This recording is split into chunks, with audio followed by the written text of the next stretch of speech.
here. You have your dice. You got your dice. Everyone has. I had so much to get ready. We started. And I was like, "Where are my dice?" It's the one thing like, you John, need. fill the air while I go search for these things. You gotta have dice. Better open mine as well. There we go. All right. We are pursuing fourth, everybody. So get ready. It's the big return after a week away, for a lot of us anyway. At least for three of us. We have no idea what to expect today, so let's start it off right. It all begins in 3, 2, 1.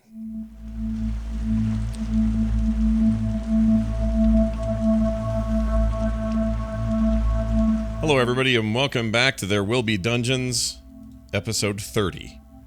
Yeah, that's right. You heard me right. Episode 30 of There Will Be Dungeons. It is our 30th session, 30th week, give or take a couple of weeks that we were gone, where we are in the middle of a huge adventure given to us on a big silver platter by our DM, Bo Schwartz. We'll get to all of that in a second, but before we go too much further, I think there's an email I'd like to read. And I probably should ask real quick,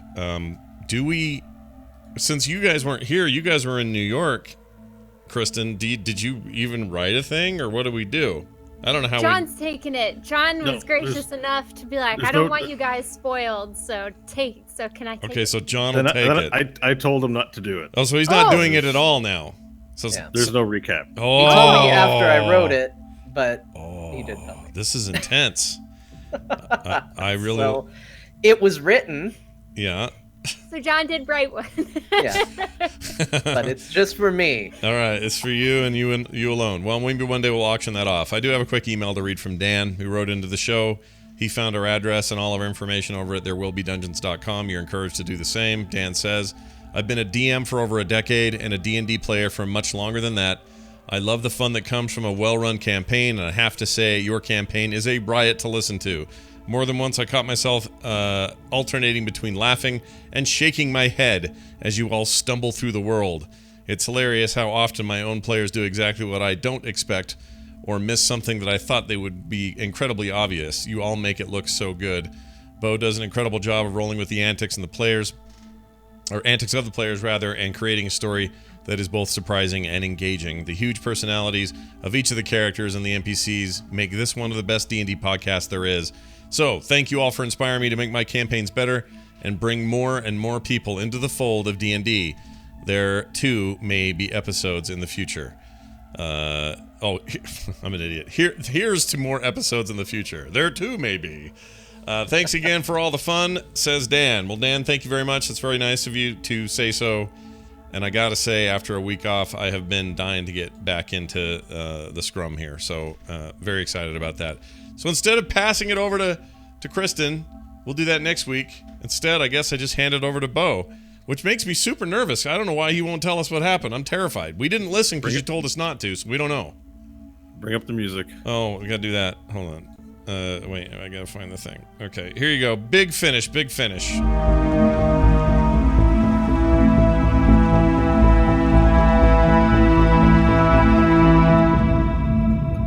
All right, Bo, it's all yours. All right, Scott. Yeah. I mean, Nash Maggard, we'll start with you. Oh, no. When last we left off, the party had set up camp around the Fate 4 and had set up a series of watches. And you had fallen asleep at this time. Mm-hmm. The sleep was fitful, and you had many strange dreams, but none stranger than when these disembodied hands begin coming out of a nebulous cloud of nowhere and begin trying to grab at you. Many hands enveloped you and pushed you in an attempt to hold you, and one of them reached out from the clouds and covered your mouth, and you tried to scream, but you couldn't, as other hands grabbed the rest of your body and drug you down into the earth. In a dream or for real? In a dream. Okay. But you don't know it's a dream. We know when you're dreaming. You don't really. Yeah, you don't really know. It's a right? fitful dream, and then all of a sudden you spring awake. The world sort of snaps into focus around you. You were standing up. You're in the Fate 4. You look around and see the surroundings of the Fate 4. It's nighttime. Okay. Dark out, except for the glow of the moon reflecting off surfaces through the window. and you're awake. Okay. Do I have a sense that time has passed or anything, or is it just like I woke up from this thing? You were definitely asleep, but you're in that haze of I'm sleeping and I'm awake. Wow. I'm gonna ask who's around. Stanley. Are you saying something? Yeah, I'm gonna go. Stanley, Varel. Anybody? Hope. You don't hear it. You wait for a moment for a response and hear nothing. I hear nothing? Yeah. Oh, jeez.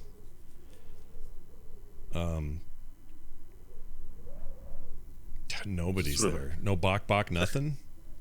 No bok. In fact, it's eerily quiet, except for the sounds of like a little bit of wind blowing through one of the cracks of the windows.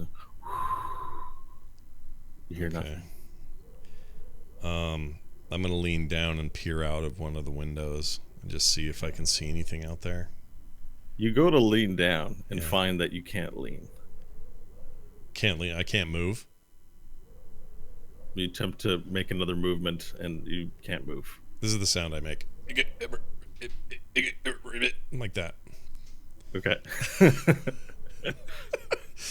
I can't move. Wow. I can't turn my head. I can't do anything. I can talk though, right? You try to turn your head and you seem able to do it. You speak and words do pour forth, cutting the silence as you go. All right. Well, I'm gonna yell Stanley's name this time. Okay. I'm gonna go. You yell out Stanley's name. Yeah. You yell, and I've been practicing. Everyone, Stanley. There you go. Oh, you turned away from the mic. That's awesome. Yeah. Good job. Yeah. And you hear Stanley echo off. Okay. Oh man, I had no idea this was going to start with me. This is a bummer. I don't know what to do. Can I do anything? If I can't move, I can't. I mean, what am I supposed to do? You might investigate why you can't move. All right, well, let's investigate why I can't move. Okay. So you look down and you notice that you're tied to the workbench. Okay. There's ropes around your waist and arms attached to the workbench, and as well, like your legs are also fastened, and you've been sleeping standing up, tied to the workbench. Oh, so I'm when you say you're tied down, you can't move your arms, you can't move your legs. You realize that you've been in your sleep, you've been tied to the workbench. So I'm strapped to a workbench that is now sitting up, so that I'm standing. Yeah. Okay. You're tied to it. Okay. And this is why you can't move. And these are ropes, are they? That Rope. I can tell. Mm-hmm.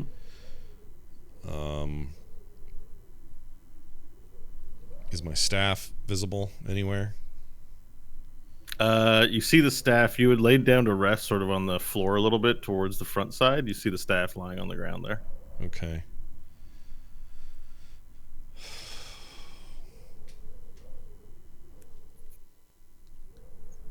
Wow. I can turn into a dragon and tear this all apart. Is that where you're trying to get me to go?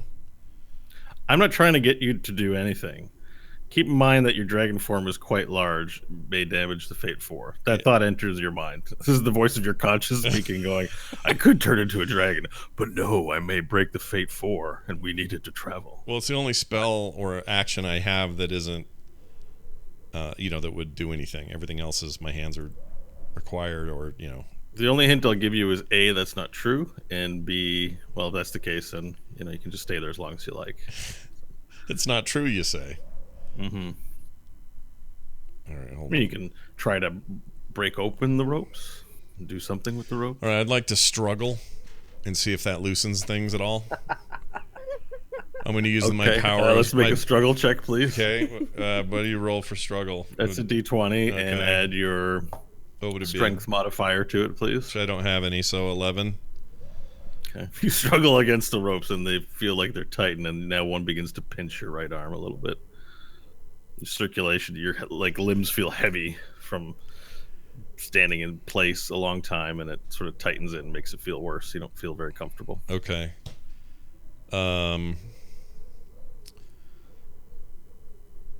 my feet also tied? My legs down They low? are. Okay. They're tied at your ankles, and they're tied like it's sort of at your waist that you're tied as well.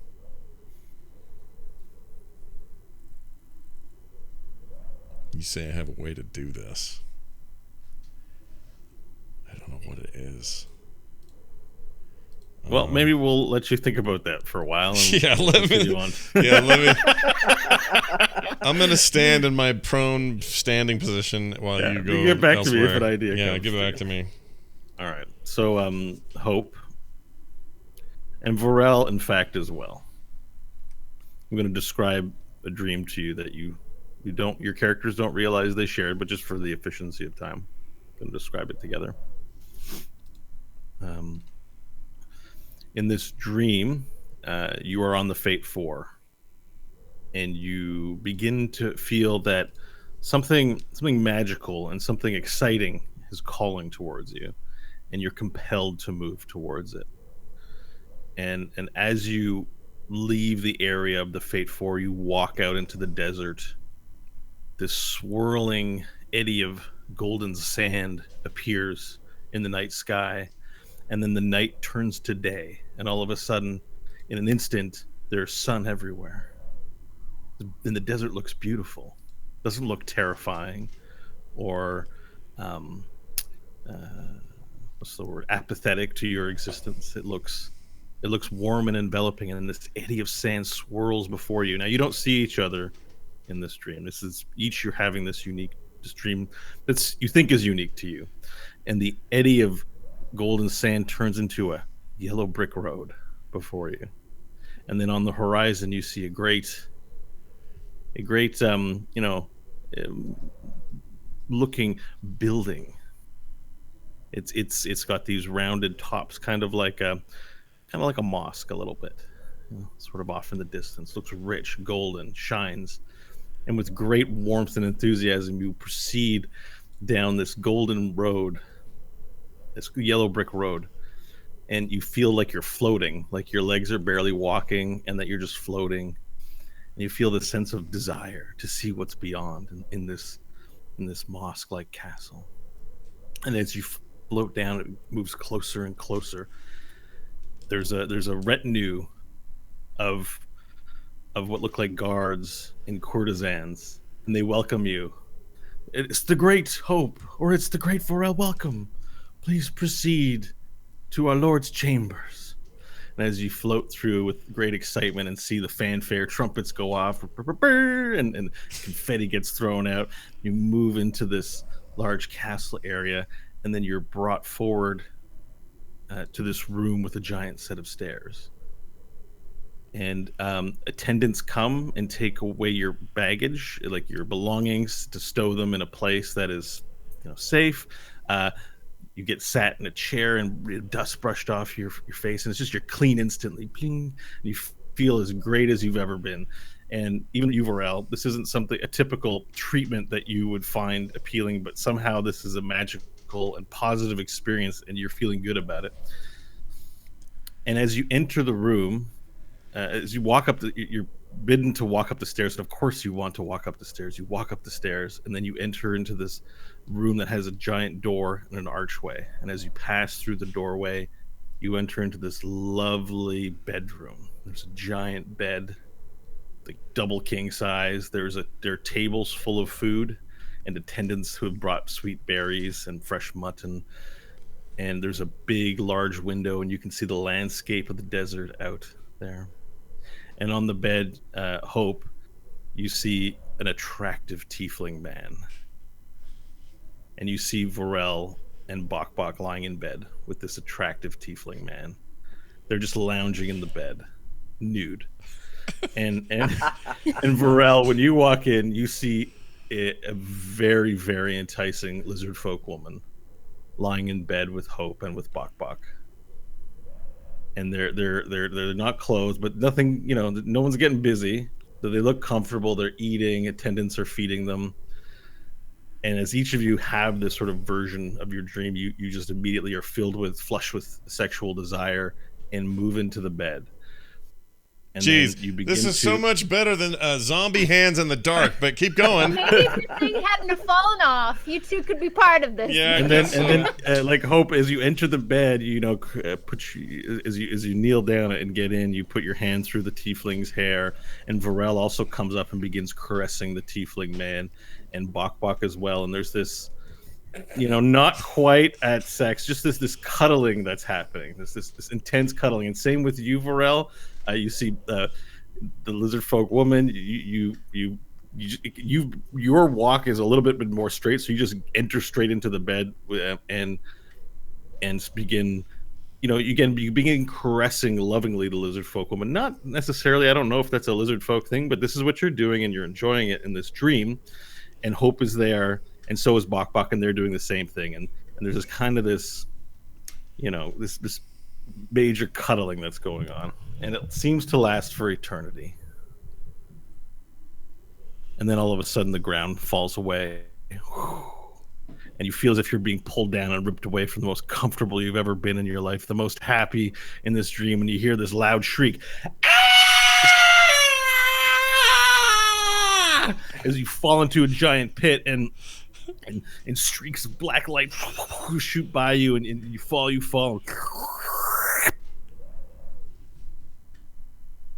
And then you come to, and you look around for a moment. You both Hope, you look to your right. Varel, you look to your left, and you see one another. You're both lying on your back on a wet, muddy cave floor.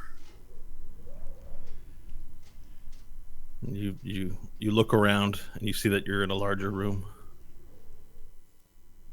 I'm gonna check. I still have all of my things, right? My gun. You have all the things you had when you had left camp last episode. So if you had all your belongings, then you have it all, yeah. And you sort of look, and the place is musty, has a very heavy smell. You look around, and you look to the right, and you see that you're in this large cavernous area. There are stalactites and stalagmites, on the top and bottom. What's a stalagmite?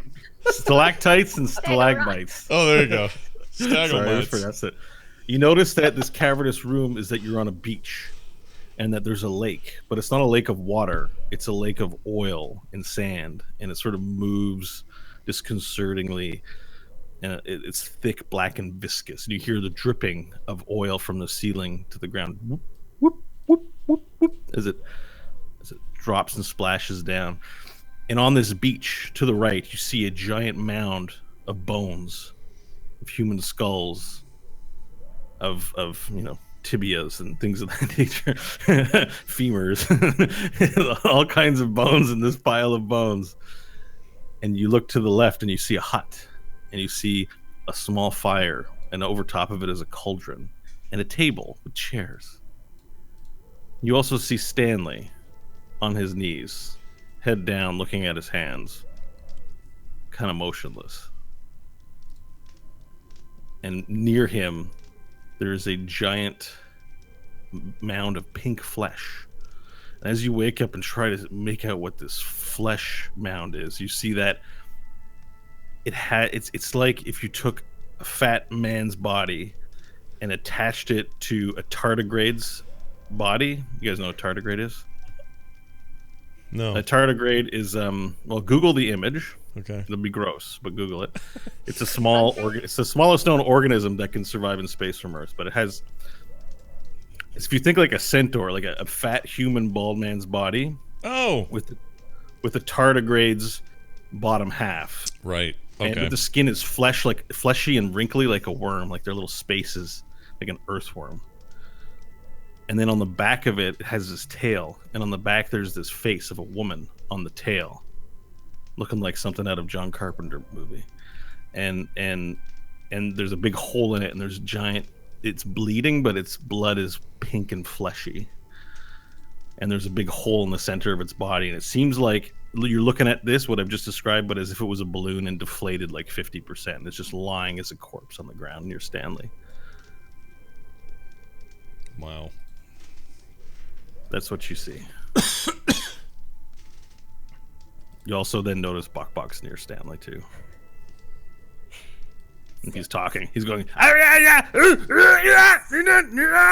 Stanley? Varel, what's going on? I try to push myself up against the wall and get my bearings and stand up. I'll stand up as well, very shakily. This is not where I fell asleep. As you rub your eyes, you notice also Tedna getting up off the ground and doing the same thing as you, like waking up from something. We're all here. I look for Nash. You don't see Nash anywhere. Nash? Not even Nash does.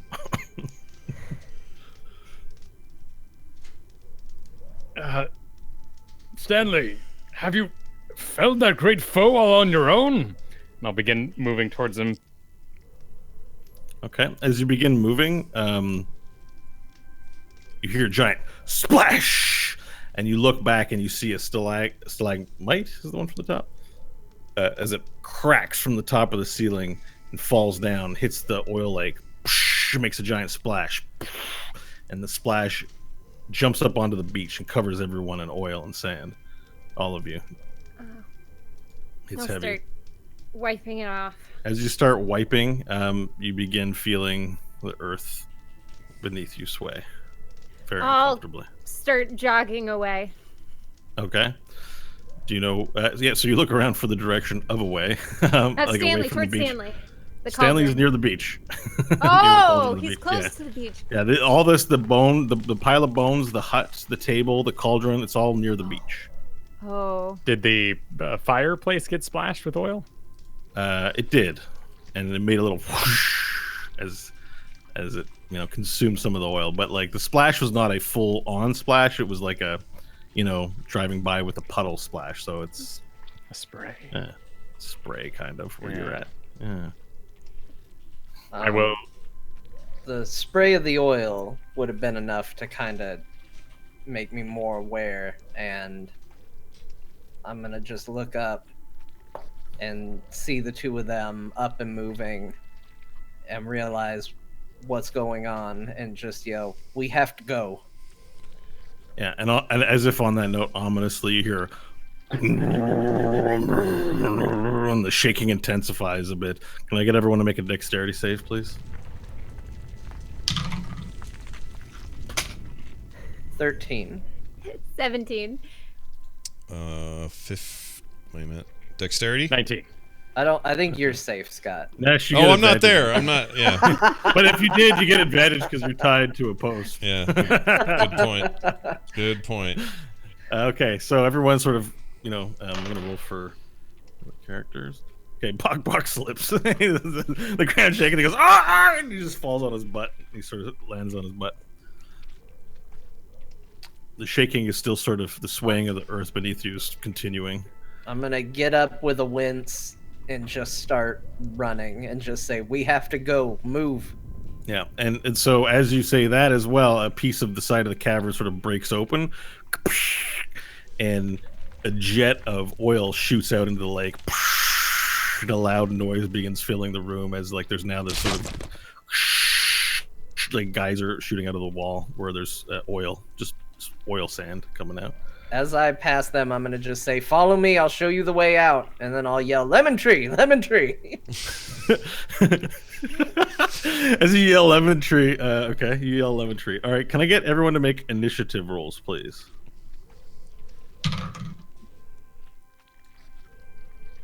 18. 15. 19. Sorry, 18, 15, and 19. All right, let me make some for me. Poor Bok, you're not rolling good.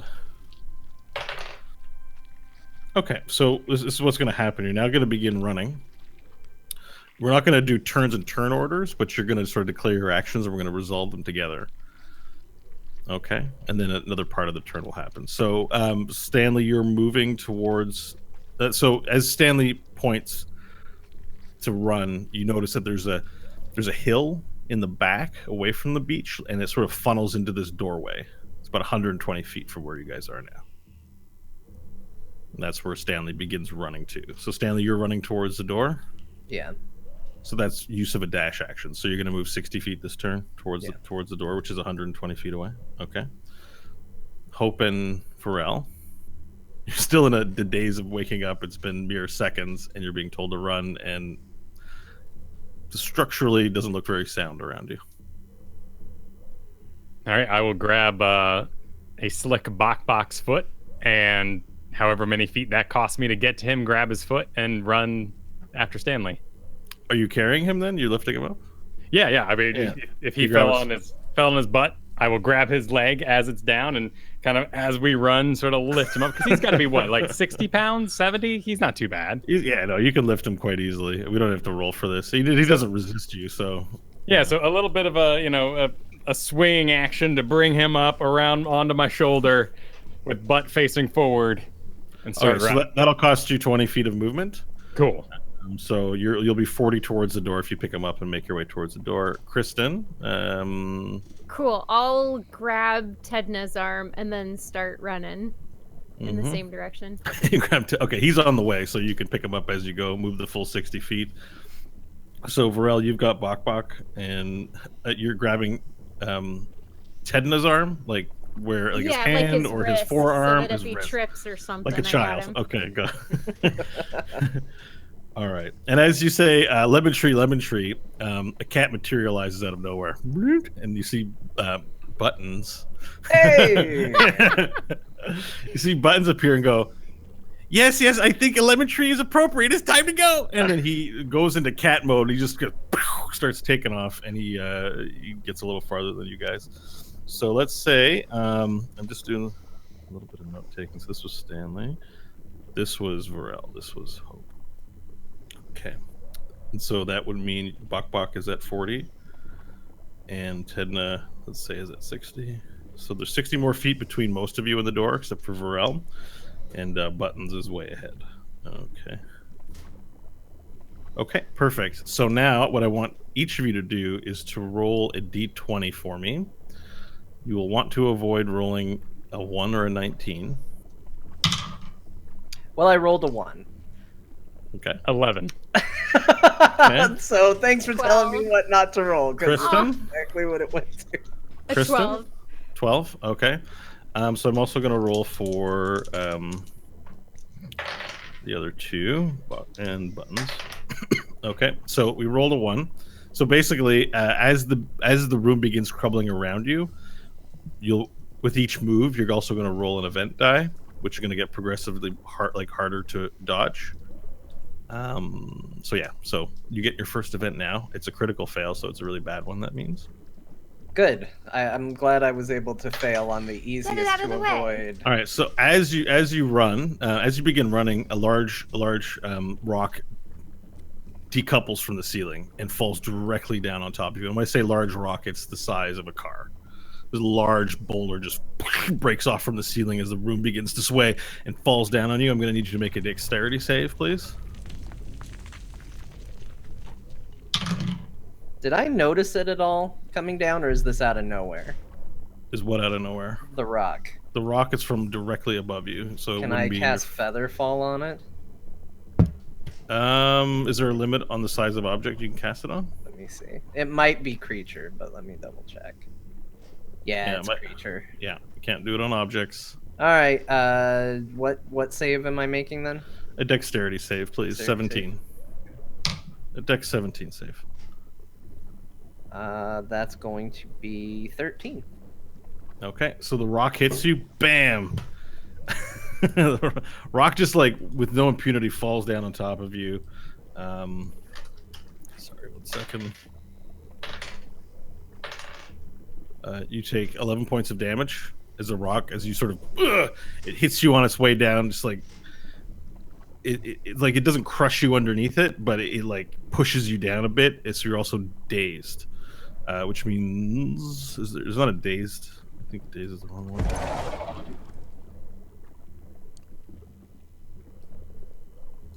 I see the condition for incapacitated. There's stunned. Yeah, so we'll use stunned for this one. So it does mean you can still move, but you can't take actions or reactions. And well, it says you can't move. So we're gonna say I'm making a new one where you can still move, but you're dazed. Okay. And basically, yeah, automatically fail strength and dexterity saving throws. And you can't take actions, which means your movement is now only 30 feet instead of 60. Because you can't use the dash action on your turn. And that'll clear up in 2 turns. Okay? Okay. All right, perfect. So now everyone can move ahead again towards the door. We're doing a new round. Well, I'll use my 30 feet. Do what I can. I like how you're insulted by the rock. You're like, well, shit. Yeah, this is a bummer. All right, Could be Varel worse. and Hope. I will move the full footage unless I reach Stanley in that time. You will reach Stanley in that time, I think. No, you won't. No, with a dash action, you would reach Stanley. Cool. At the end of, yeah. All right. Well, if You'd actually be ahead of him by 10 feet. and As he's you run just closer limping towards the and door. messed Yeah, up. so what you see in front of you is like the Stanley was running ahead of you, then a giant rock, boom, fell down in front of him and sort of like he hit side of it and it pulled him down, and he's sort of stumbling towards the door, like he's not running. You know when someone's like stumbling and he's making his way towards the door, so then you easily catch up to him. There's a giant boulder there on the ground. Okay, so I will run the 10 feet past him and then look back and be like, Stanley, and lower a shoulder and arm kind of in a C shape, Okay. noting that he is free to, koala me. I will absolutely koala if given the opportunity. Okay. All right. You're now koalaing him. Are you? Is this enough weight again? I think so for you. Where do I find that now? So Stanley has to tell you his weight. Okay, let With me all tell his- you what I'm at. Let's see. Stanley weighs 188 pounds, and he is carrying on him 40 pounds of gear. So I go to equipment. So 224 plus Bok that maybe weighs 60. It's a Canadian math education at work, you guys. It's impressive. So you're 224? Yeah, that's what you just said, Bo, right? Yeah. Yeah. 224. 228. Sorry. So I've got carry capacity 270. Yeah. So you can carry over capacity. It just means your movement speed's halved until you're over encumbered, I believe. Okay, so how much was Bok? 60. So the 220 to 260 is like 280. So you're probably somewhere between 280 and 300. With both of Okay. them.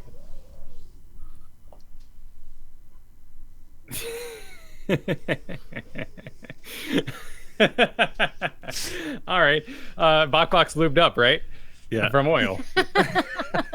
Oh, Okay, dear. cool. All right. So picking up Stanley, Bok takes a little bit of a slam onto the ground and is getting dragged to reduce his weight. Okay. I'm into that. Perfect. Yep. This is a good solution. So we're Yep. dragging Bok by the foot and And we're Got koalaing Stanley. Yep, absolutely. reducing So, Bok's weight. so Stanley moves up ahead to the 100 feet mark. You're now 20 feet from the door. Okay. Hope, what are you and Tedna doing? All right, we're dashing the whole way.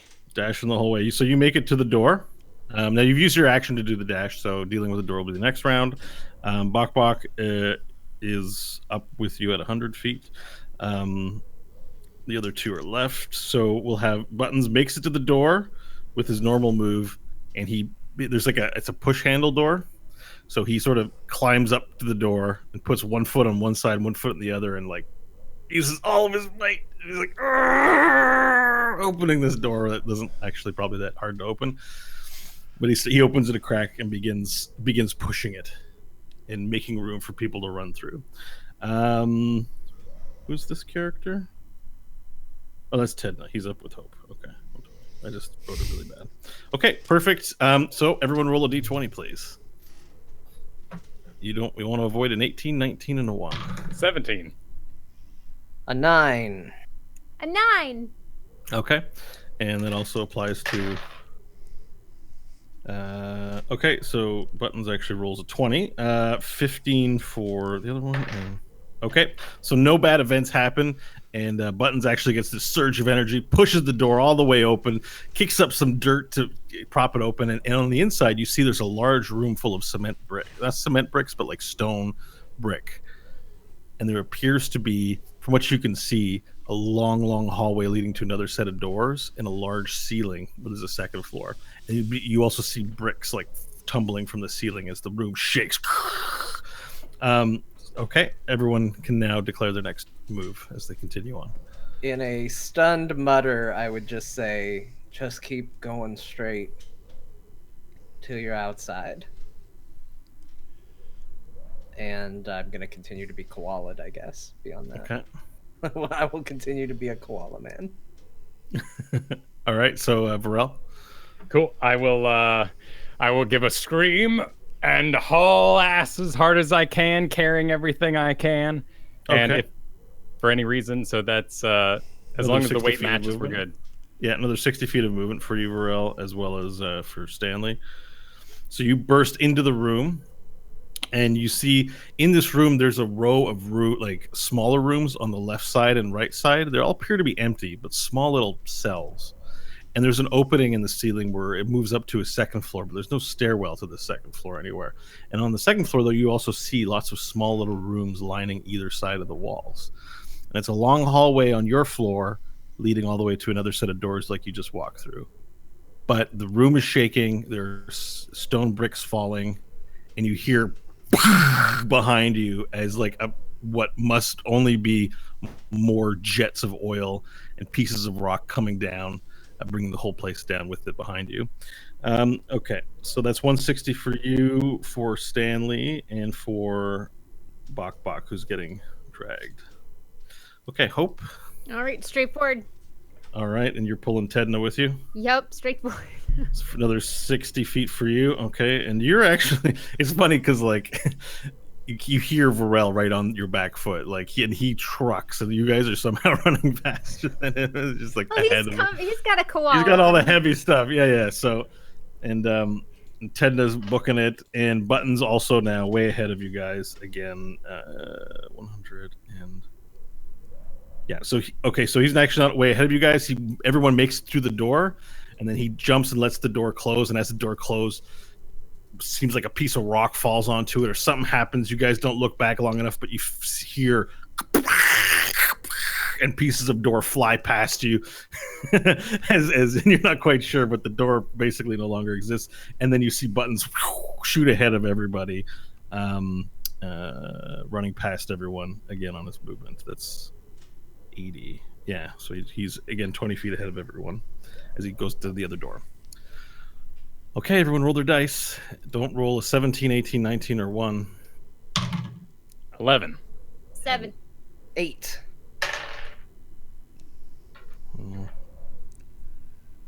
Okay, and one more for... Okay. All right, so pieces of the place are coming down all around you. You guys can now move again. The door at this end of the hallway looks about 400 feet-ish out ahead of you. It's a long run as the place begins crumbling. So, Varel? Any change to the plan? You just keep running, right? That's a long way. Hang on one second. I'm checking if my rage only gives me strength advantage, so it would increase my flat strength. So just keep running. Yeah, just keep running. I become unstunned after this turn, right? So Yep. one more turn, potentially as a koala, and then I would theoretically have actions and stuff like that again. Yeah, although you might just stay in that mode. It's making it easier to do all the math and stuff. Sure. But it's up to you. I'm just joking around. All right. So Varel, you're running the extra 60 feet again this time? Yeah, any roof collapsage here? Yeah. Yeah, you hear noise all around throughout the whole room. There are pieces of stone brick coming down. There's sand from, some breaks that is this sediment in the sand form comes falling. The ground looks like it's shifting a little bit as you run, and you're in such a panicked fight or flight mode that, you're not paying attention to a lot of it, just trying to get to the next thing, right? But this bricked room is like that. So Varel, you're running up ahead another 60 feet. Yep. So that puts you at 240. Let's put Stanley at 240. And it puts Bok Bok at 240. Hope, again, 60 feet for you guys. Any Yep. change to plan? Okay, so 260, 260 has been the total run, and Buttons is now 280 ahead. Let's roll dice. Don't roll a 16, 17, 18, 19, or 1. 19. Natural 20. 3. All right. 3. So Varel did roll a 19. Let me roll for my guys. I said 16, right? Yes. Okay, so that means do that. So Varel, I need you to roll a d6 for me. Okay. Yeah. 1. Okay. All right. So actually, one of the rocks, as you were looking up to see, like trying to figure out. Remember, you were asking me, is there stuff from the ceiling falling? And you notice actually a piece dislodges and falls directly at. You're like, oh, surely it won't hit me. And then it's like, as you're running, it's just perfectly timed to nail you in a small rock. I'll need you to make a dexterity save of 15. All right.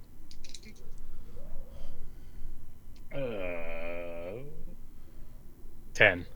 10. All right. It hits you square in your nose for 4 points of damage. This is a smaller rock, like half a piece of brick, just comes, just goes, and you have, it doesn't break your stride, but it's starting to, it feels really sore on your snout. As the rock hits you, Buttons as well also gets nailed, or has to roll.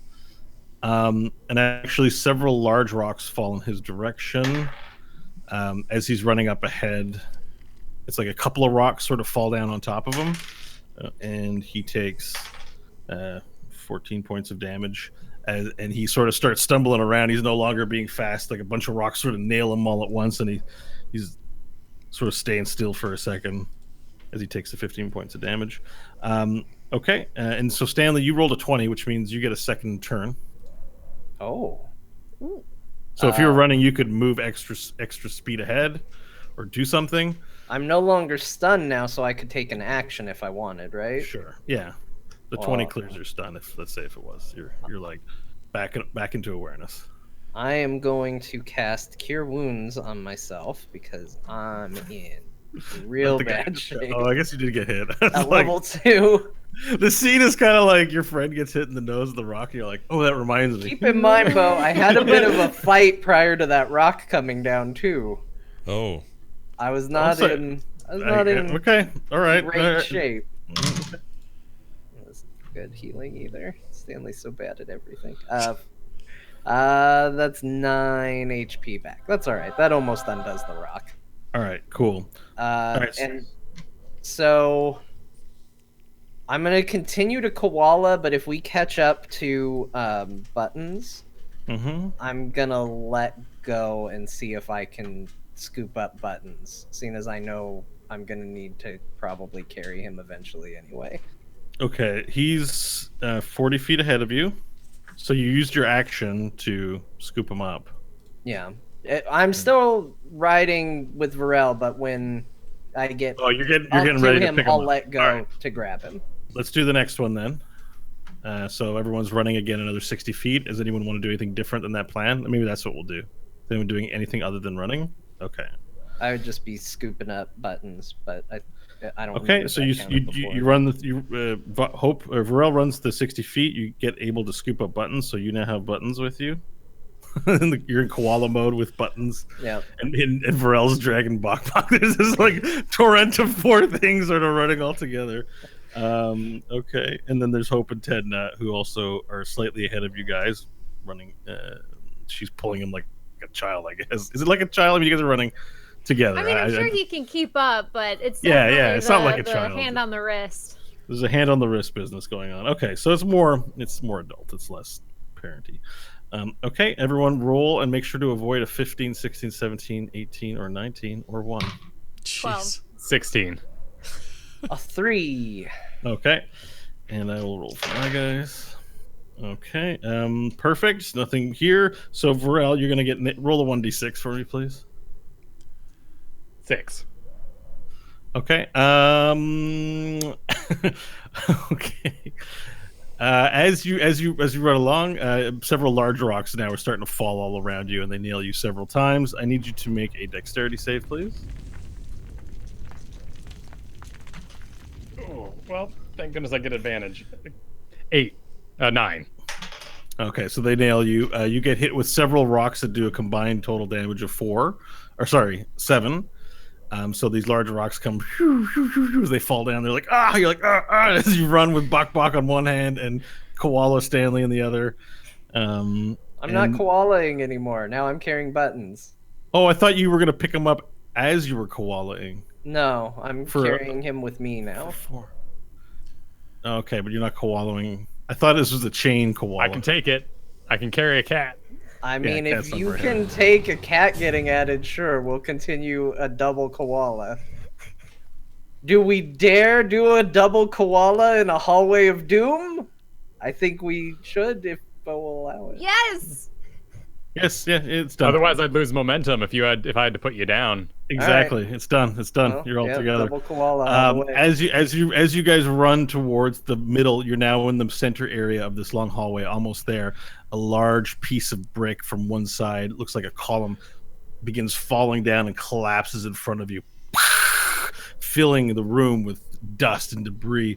And as you run through it, you can see now that there's like this 10-foot up incline and where the column has fallen down and smashed into a pile of bricks. It's like you have to climb over this mountain of bricks. All right, let's check in with Oh gosh. Nash. You're tied to a post in the desert, the night sky. Yeah. I mean, I've racked my brain and I've dug through every possible thing I could do, and all I can really do is something super dumb, like cast firebolt at my foot.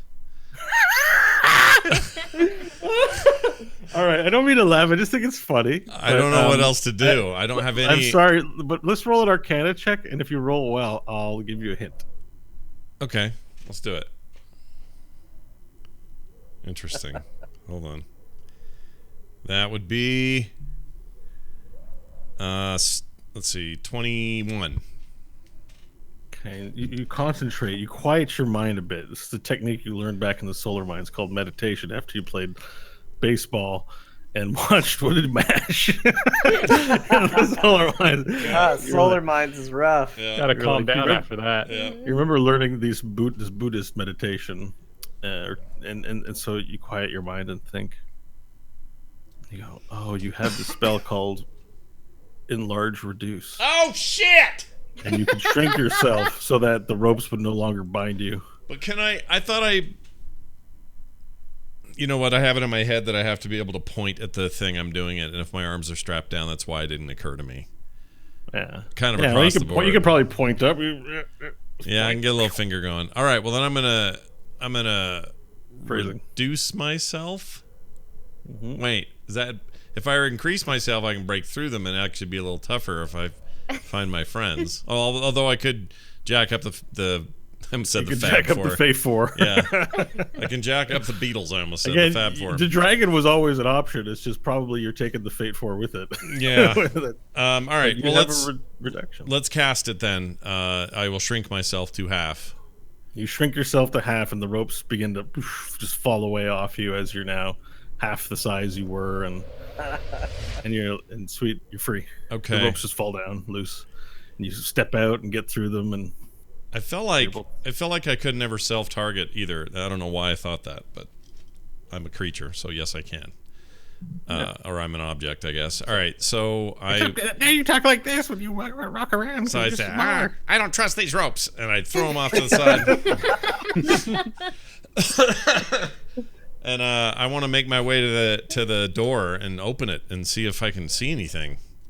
Okay, you make your way to the door and open it, and can I reach a beautiful it? evening. I can reach the thing, right, and open it. Yeah. Okay. But it's up here the way you know. It's not at waist level; it's at eye level. You open up the door and look out. A small hooded figure pokes its head out of the Fate 4. You see that the night sky is beautiful. It's probably, if you had to guess, like 2, 3, 4 a.m., something like that. Okay. You see nothing. You see, actually, what you do see is there is a mound Vorel typically makes when he sleeps outside, and that's like blown open, as if he had jumped out at something to attack it. Like it's unmade, so there's a little crater in the ground where his his napping place would be. Okay, that's concerning. And then you see some footsteps circling around his distinctive lizard folk footsteps circle around the Fate 4 towards the back. All right, well, I'm gonna follow them around there. Okay, so you follow the footsteps and you see that they head south. But you don't have dark vision, so your vision, it's very difficult to see off into the distance. You just see that they head in, what you think is southerly, because you remember on that side of the Fate 4 the evening before, in the distance you could see where the oil sands begin, and everyone was saying that was south. So Okay. And then you notice a few other type of tracks, boot prints, things like that, all headed in the same direction. Do I recognize? Can I do anything to see if I can recognize if these are the tracks of my other fellow companions, or someone has taken Varel, or you know what I mean? Like, see if there's other. You don't. You can do a survival check to see if you can learn a story from the footsteps. Let's do it. That's not bad. 1 second. +3, so that's 24. Or no. Sorry, 19, 22. 22, sorry. Okay. Wow, it's a shockingly good survival check for a non-tracker. You sort of get down, look, and examine the tracks. You see that it looks like, with the exception of Varel, whose footsteps look angry and quick, is a very casual step. Not a lot of space between the steps, so no one was like running, except for Varel. It has these long spaces between the footsteps. Okay. Looks like more of a casual walk. Dirt sort of kicked up, a little bit of the dust, and it heads south. And it doesn't look like everyone was walking in a line together. It looks a little haphazard for that, and you're aren't able to discern much more than that. Okay.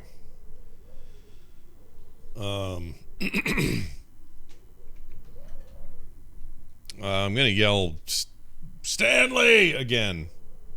In response, you hear Stanley, Stanley, Stanley, Stanley echo throughout the desert. Okay, so nothing. All right, I'm gonna. And as you yell that, the Yeah. ground sort of heaves a bit under your feet. Ugh. Is it There's obvious? a little shaking. There's a little shaking. Yeah, you definitely feel it. Did I cause that? Like, do I? There's no definitive information nearby that makes you conclude that, but All right. entirely both possible and not possible. Okay, well, and then in my shortened half size, I say, okay, well, I'm gonna follow these footsteps, so I'm just gonna follow those footsteps. All right. So you follow the footsteps, leaving the Fate 4 behind you, Yeah. unattended. As you head out Well, I locked it up, I'll say. Oh, okay. We'll say that happened. And you picked up your staff too, right? Oh yeah. I always take that with me, even though right now it's Specify that. It's huge right now. It's like There's a giant sand shark that attacks you. I use my staff. Oh, you didn't take it with you. You Yeah. didn't specify that you took it with you. Yeah. All right. So, all right. Back to the large column falls before you, and now you're gonna have to break your stride to run up a giant mountain of bricks that have fallen into your path. Varel, Hope, Stanley, what do you guys do? Up and over. If we're breaking stride, I'll help Varel by. You don't have to break stride, but it's difficult terrain, which means your movement speed is halved as you progress through this pile of broken brick and dirt. Well, I will enter my rage, so I have advantage on strength checks and jump it. Oh, Okay, I said it was 10 feet, right? 10 feet high, yes. 10 feet high, and it's a running. Okay, so the width is maybe 20 feet. You can jump 20 feet I believe so. up and over. So your jump distance is 10. What is? Now we looked this up the other day, didn't we? Athletics for We jumping. we did. I don't remember what it was though. Wasn't it? My It was old something- 3.5 was Long jump. When you make a long jump, you cover a number of feet up to your strength score if you move at least 10 feet on foot immediately before the jump. I have in front of me Oh. a 5th edition D&D jump calculator. Oh, nice. What is your strength score? mine is 4. No, score. Yeah, Not a modifier. Oh, 18. 18. How tall are you? 7 feet. With a running start, your long jump is 18 feet horizontally. Your high jump is 7 feet off the ground. You can reach up and grab something 17.5 feet off the ground. So best case scenario right now, you can jump as high as 7 feet. Oh, there are other things. You're not a totem barbarian, right? No. And you do not have do you have the feat athlete? No. All right, then that's it. Then that's what this says. Interesting. So my score would only help me succeed in a 7-foot high jump. That's right. That's a pretty high jump. Yeah, You're level 4, not 20. No, I can dunk at 50. 14 feet. I need to join a team, and this is great. Yeah. Well, I'd still enter my rage and jump the initial bit of it, and then Okay, that's not. because this is part of my movement, right? So Yeah. this jump would be my movement. So I can't. You're right, because I'd be over encumbered if I lifted Bok Bok. So I will halt. I will wait. Hang on. Yes. Okay. So at 10 feet out, I will hurl Bok Bok over the top, sideways, cartwheeling through the air. Yeah. And then enter my rage and jump the other half carrying Stanley buttons, and then claw, and then with the free hand start clawing my way up the rest. Okay, so we'll say the part that you jump then doesn't count for difficult terrain, so you're able to jump to the top for the most part without any penalty to the movement.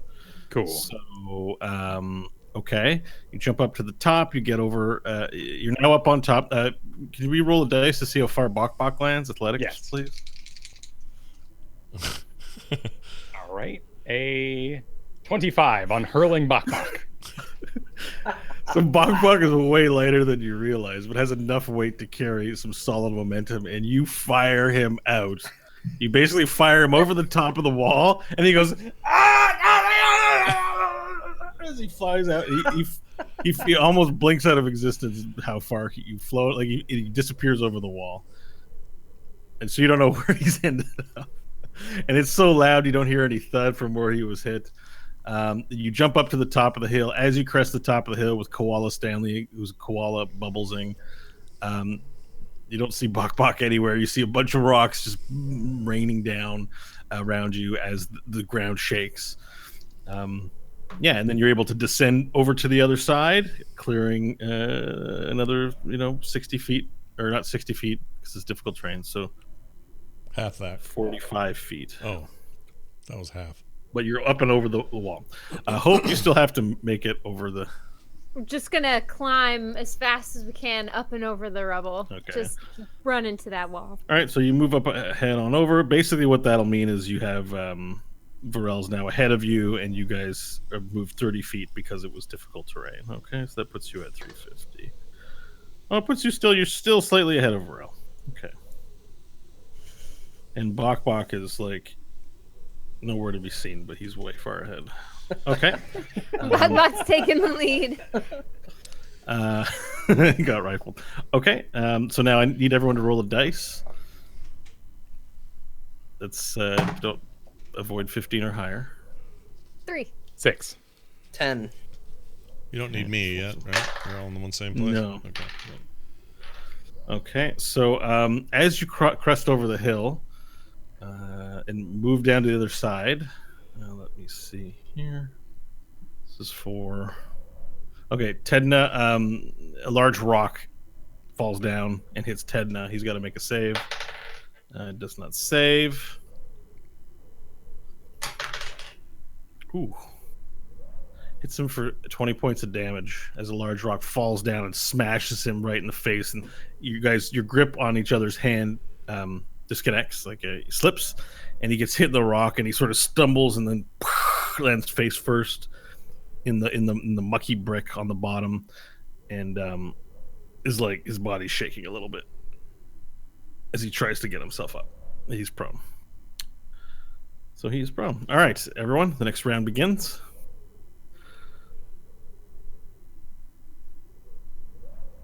All right, Is well, everyone I'll still bend running? down and Is I'll everyone- throw his arm around my shoulder and stand him up and book it.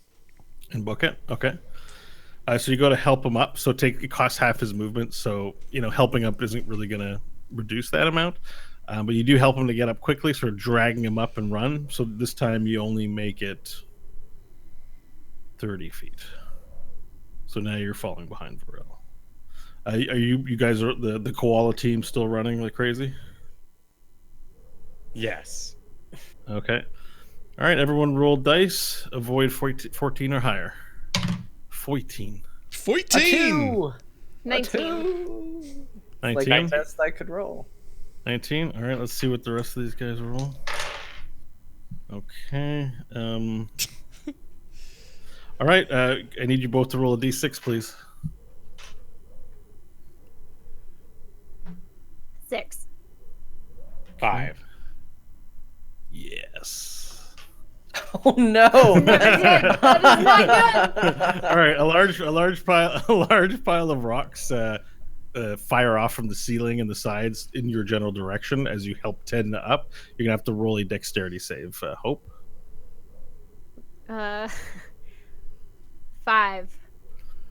Okay, you're gonna be taking damage. You take 6 points of damage as like a large sort of like field of rocks. Excuse me. Wow, a large field of rocks fire down and hit you, and you're just like trying to shield your eyes. And it's like they hurt, and there's no way to dodge them. Varel, I'll need you to roll a Constitution save of 15 or higher. Okay. Hey. 18. Okay, so the ground underneath you opens up a little bit and becomes muddy, and it's like you're walking kind of in mud, and it slows down, and you're almost in danger of getting your foot stuck as you run through it, but you're able to keep running. And you're thankful that you didn't get your foot stuck, because everyone would have gone flying, because they would have hit the brakes on you immediately. But it's all gummy now and oily underneath your feet. And as you look ahead, you're approaching the second set of doors. You start to see underneath that doors, like oil and liquid just jet out underneath it, as if on the other side there was quite a bit of oil or something. So it is concerning. But as you get close, Bubbles jumps up, having rolled a 20. Buttons jumps up and moves into action as he dashes down towards the door, gets up on the door and pushes it again. And there you see Bok Bok sort of leaning against the corner of the wall, having been thrown into the wall of the door. And he slowly sort of gets up and starts helping Buttons open this door up for both of you. And as it opens the door, more oil jets out from behind the door.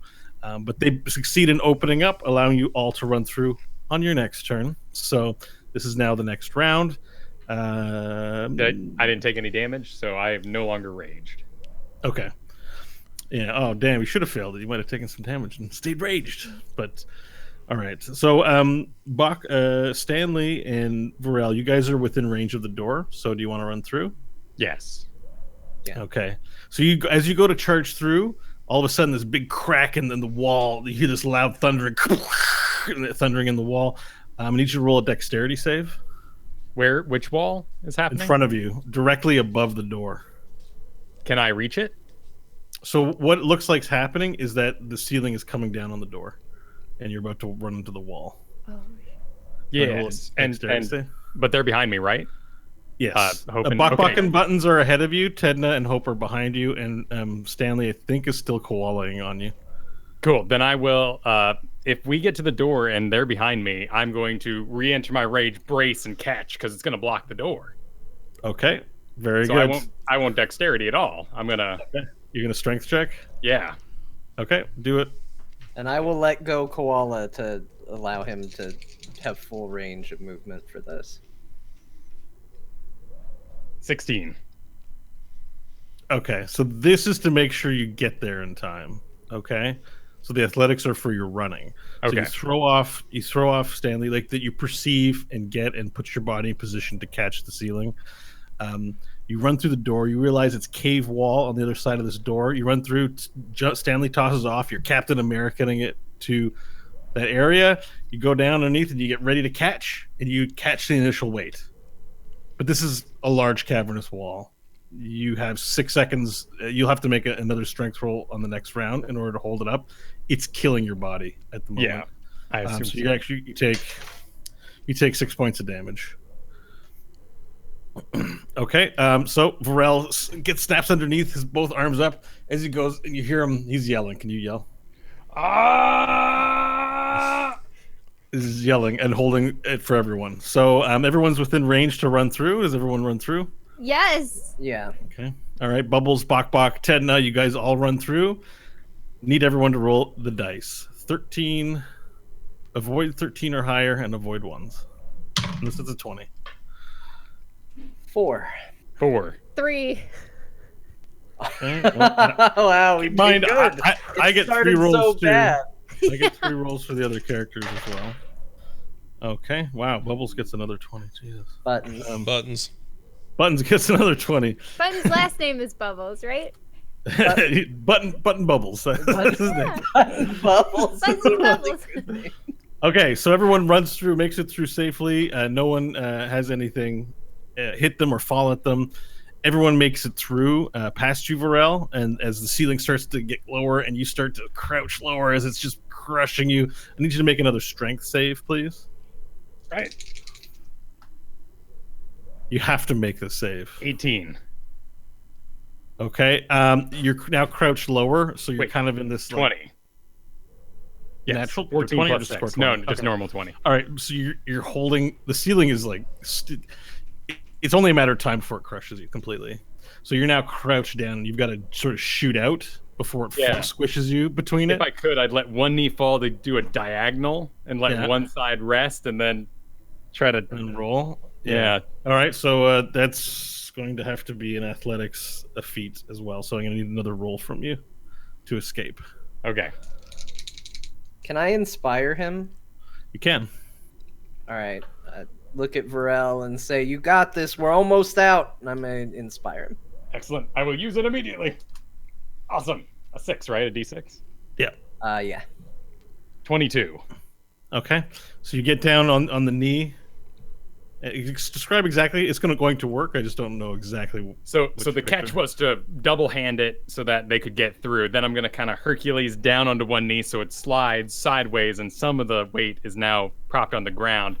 And with a final sort of heave of my last bit of strength, use that to push myself off and push it off me, assuming it just falls immediately behind me as I dive Yes. through. Yeah, it falls immediately behind you, and it's like a crushing as rocks smacks against rock. And there would be dust everywhere in the air, except in this new room. It's a set of stairs leading up, and then leading into it. The cave, like the stairs are stone, but the walls are cement, and it is just gushing oil down the stairs. It's slippy. Everything on the walls, the ceiling, the stairs, it's all flooding in, and holes are opening up on the side of the wall, shooting out sprays of oil everywhere. Everyone's got it on their face and clothes, and it looks very slippy, about to move up the stairwell. And you actually see there's about like 6 inches of oil on the ground as everyone sort of sloshes their way through it, running up the stairs. All right, everyone I assume everyone except for Varel is a little bit behind, going to be running up the stairs. I need a roll from all of you again. Avoid 12 or higher. 9. Jeez. 9. 9. 9. What? Okay. So there was one rule for Tedna. Oh, All right, and as he walks up, he misses he misses a step because there's a set of stairs and there's this muck towards the side, and he gets his foot stuck into it, and he goes, "Guys, help!" And his boots in there is he's stuck, and he starts falling behind everybody, and now his foot is stuck in a hole, and he's restrained. Okay, so now we're in the next round. Do you guys want to keep running up the hole? Does anyone turn back to help Tedna? I was gonna help him because he was still on my shoulders, I think. So He was we'll on your just- shoulders? Huh? He was on your shoulders? Yeah, because he got hit with the rock and he struggled. Oh, I to didn't. get I up. didn't realize you'd put him on your shoulders. Kind of makes getting his Oh foot no, stuck in the no, hole just weird. an arm on my shoulder. Oh, okay. Sorry, I thought you were. Kid at parade. Was it fire No. engineering? I'm not that strong. But yeah, I'm there with him and I'll try and pull his foot out of the boot. Okay, so you're gonna give him advantage. Roll a strength check to pull it out. 6. Okay, so you go to pull his foot out of the boot, and it's like, ah, and you hear as his foot comes out, but it keeps the boot. And then there's just this like disgusting sock that's full of oil on there. And you guys are like, go, go, go. And you guys all run up the stairs. And the stairs eventually give way to a cavernous floor. And it's just like this disgusting cave. You can start to see the exit towards the top. And oil is just gushing in as if this place is flooding up and filling it. It starts to get worse and worse. Psh, oil coming down. I need everyone to roll again, please. 12. 13. 3. So 12 is a bad one now, as it gets worse. Oh, 13's also bad. Yeah. Yeah. Okay. Can Or I get good. you guys? Can you get you guys to roll a d6, please? 5. Mm-hmm. 1. Okay, Varel, your foot gets stuck in the hole unless you save The same hole? a different one. There's just like there's so many sinkholes now because it's filling up with oil. Constitution 15. And what did you roll, Kristen? A 1. Okay, so a rock seems to fall out from the side of the wall. I need a dexterity 15 from you, please. Natural 1 for me. Okay. Dex of 15. Okay, so you save, Kristen. Varel, your foot is stuck. As you go to run, you try to run, you try to pull, and your foot gets stuck in this muddy pit of oil in the cavern floor, and it begins to fill up. Bok Bok runs up to the exit, and he makes it out. So does Buttons, and Tedna and Hope, you guys make it to the top. Stanley, you rush to the top, but as your foot's stuck, Varel, oil begins to fill up, and you're now up to your waist in oil as you're just like, as it fills up quickly behind you. What do people do? I'm gonna turn around and head back down, and I'm gonna take the immovable rod and put it within reaching distance of Varel, Yeah. and click it so he has something to pull against to pull himself out. Okay. All right. So if you want to make an attempt to pull yourself out, let's do a strength check with advantage, or I an will athletics in- check with advantage. Oh well, he's got advantage. I don't think I need to inspire. No, he doesn't have rage. He's got. Rage I'm is giving over. him the advantage because of your rod. There's context for you. Yeah. 16. Okay. So you pull yourself out from. You can feel yourself dislodge in your foot as you climb up, and the oil begins to fill up around you. You scamper the rest of the way up, and the place fills. The hole begins to fill up with oil and becomes full. Unfortunately, the immovable rod is stuck underneath the oil. Oh no, dude. Sorry, Nash That's- hasn't said much here, but Stanley. Disappointing. Oh, And as you sort of look around, you see like the entrance to whatever cave you're in disappears, and you're standing in the middle of an oil field. It's a lake everywhere, and everywhere you can see. And Bubbles is he's climbing up on top of Stanley and climbing up on his shoulders. He's like, I can't get my fur wet, and I really hate this oil. And he's like, and don't forget to check for sinkholes because we could fall in, and we don't want to fall in. So I know we were running, but let's take our time so that we don't fall into any sinkholes. And those of you with dark vision, you scan the horizon, look around, and trying to figure out which way is north. And thankfully, the only reason that you know which way is north is deep on the horizon. You see the figure of a man with a staff and a hood. but the staff seems somehow bigger than usual. Yes, it's a very large staff, but it has the distinctive nail in it. That only lasts for a minute, by the way. So Yeah, you've it's been probably walking now it's for a over little now, while. right? You're normal size, yeah. Right. So you see the form of Nash Magard and realize that that's probably a good direction to go in where he's standing. And with that, we'll take our break, and then hopefully when we come back, Scott will get a chance to play with some D&D with the rest of us. It's all good. I'm enjoying the hell out of this. All right, we'll be back in a second, guys. We're taking a quick break, and we will be right back. Give us a few minutes. We'll see you in a sec.